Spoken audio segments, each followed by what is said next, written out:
عشق خدا ہے صدر علی وقار، سو تم اسے کنارے نہر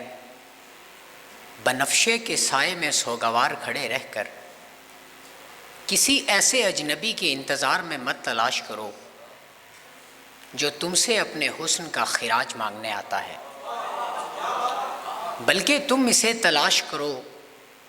خدا اور مخلوقات کے درمیان ہوتی اس بحث میں جب خدا نے مخلوقات کے قلوب میں اس جذبے کو ودیت کیا تو خدا کی آنکھ سے ایک آنسو ٹپکا جسے کہنے والوں نے عشق کہا۔ سو تم اسے ابتدا اور انتہا سے ماورا ہو کر فہم اور فراست کے پیمانوں پر لا اور الہ کے بیچ ابلیس کے اس انکار میں تلاش کرو جب وہ خدا سے اپنے عشق میں رقابت کی تاب نہ لا کر زمانوں بھر کی رسوائی کا کلنک اپنی پیشانی پہ مل لیتا ہے۔ یہ ولیم ورڈزورتھ کی نظموں، سفوکلیس کے المیوں اور مزاریز کے ناولوں سے دور ایک ایسے خوبصورت احساس کا نام ہے جو درگاہوں پہ اپنے محبوب کے نام کا دھاگا باندھنے والے عشاق کو مجاز سے حقیقت کا سفر طے کرواتا ہے۔ یہ تو محض الوہی کنایا ہے ذی وقار، جو صحیح اور غلط کی بحث سے اتنا ہی آزاد ہے جتنی کہ الوہیت خود میں آزاد ہوا کرتی ہے۔ اس کے اسیر حاصل اور لا حاصل کی غلام گردشوں میں الجھنے کی بجائے اس کی تیز دھار سے کائنات کے رازوں کا پردہ چاک کرنے پر یقین رکھتے ہیں۔ یہ صورت منصور جلاد کی ننگی تلوار تلے بھی حامد بن عباس کے سامنے مسکراتا ہے اور شہر پھمبور کے محلوں میں کیچ کے ہر رستے پر بے نشاں سے نشاں تک اپنی چاہت کی بھیک مانگنے والی ایک شہزادی کو پنل بنا دیتا ہے۔ انقلاب، سوراج، مسلم لیگ اور کانگریس کے نعروں کے بیچ اس کی کوئی اسیر کوشلیہ بن کر سماج اور مذہب کی سب دیواریں توڑ کر چندر بھان کے گلے آن لگتی ہے تو وہیں تاریخ کے بہتے دریا میں ہمیں 72 عشاق کے سر نیزے کی انی پر ہمت اور بہادری کی نئی داستان لکھتے نظر آتے ہیں۔ منظرنامہ کوئی بھی ہو ذی وقار، سچ تو یہی ہے کہ خدا تو کسی کو بھی سمجھ میں نہیں آیا، تو پھر اس کی آنکھ سے ٹپکا عشق کا آنسو کوئی کیوں کر سمجھ پائے گا کہ صدر علی وقار عشق سنت ہے خدا کی، عشق میراث سے ازل، عشق تنہائی پسند از روز اول تا ابد، عشق کا بانی مبانی لا یموت لم یزل، عشق یکتائی کا طالب از روز اول تا ابد، عشق آدم کا حوالہ، عشق حوا کا وجود، عشق ہی ہر ہست و بودو باعث ہر ہست و بود، عشق نے زمزم نکالے جب بھی رگڑی ایڑیاں، عشق نے زندان میں یوسف کی کھولی بیڑیاں، عشق میں سنیاس لے کر بادشاہ ہوتے ہیں بدھ، عشق ایک نظر کرم سے کر دے ناپاکوں کو شدھ، عشق جن کو بھی ہوا کہتے رہے وہ بالیقین، عشق ہے کافی ہمیں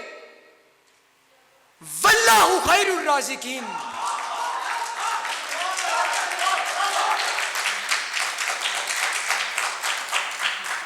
عشق جن کو بھی ہوا کہتے رہے وہ بالیقین، عشق ہے کافی ہمیں واللہ خیر الرازقین۔ میں وہ بدبخت آدم زاد ہوں صدر علی وقار جو صدیوں سے بنت حوا کی تابانی اور حریت پر حسد کرتا آیا ہے۔ جیسے اندھیری رات میں بادل چمکتے ستاروں کو ڈھانپ لیتے ہیں، ویسے ہی میں نے ہر عورت کی محبت کو سمجھنے کی بجائے اس پر شبنمی سائے ڈالے۔ میں خود ساختہ خدائی کا وہ اسیر ہوں ذی وقار، جس نے عورت کی محبت کو سمجھنے کی بجائے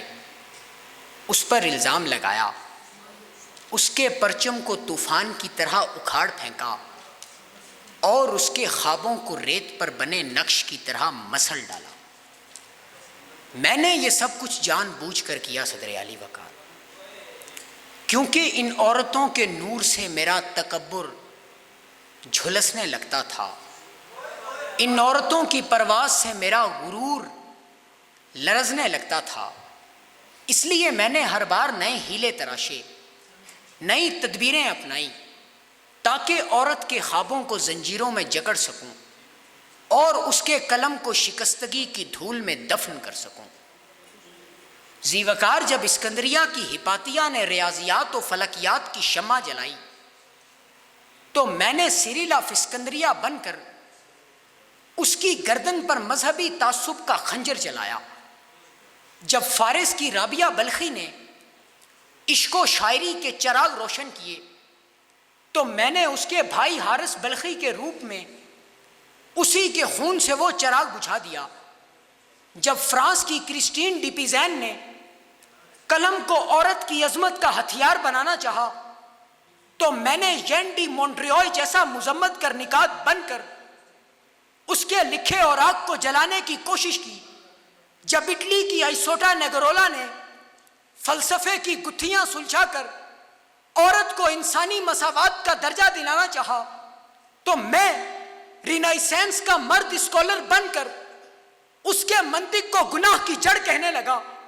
جب انگلستان کی ایملین پینکرسٹ نے عورت کے ووٹ کا علم اٹھایا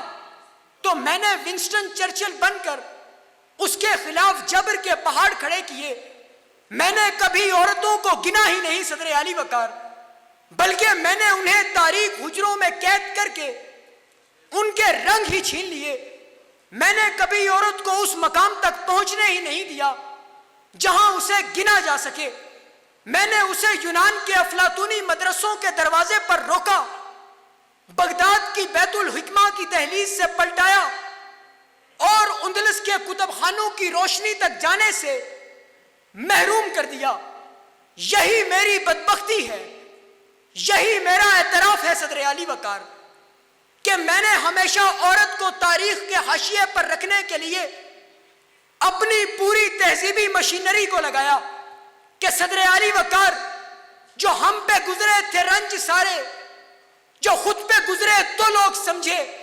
جب اپنی اپنی محبتوں کے عذاب جھیلے تو لوگ سمجھے، اس ایک کچی سی عمر والی کے فلسفے کو کوئی نہ سمجھا۔ جب اس کے کمرے سے لاش نکلی، خطوط نکلے تو لوگ سمجھے۔ اس ایک کچی سی عمر والی کے فلسفے کو کوئی نہ سمجھا، جب اس کے کمرے سے لاش نکلی، خطوط نکلے تو لوگ سمجھے۔ صدر اعلی وقار، نئے آتے لوڈوں کو یہ بات سمجھا دینی چاہیے کہ اگر کوئی حسین عورت شام کے پہلے پہر آپ سے ملنے نہیں آتی تو رات کے آخری پہر بھی اس کا انتظار ہوس ہے۔ آپ تمام کی سماعتوں کا بہت شکریہ۔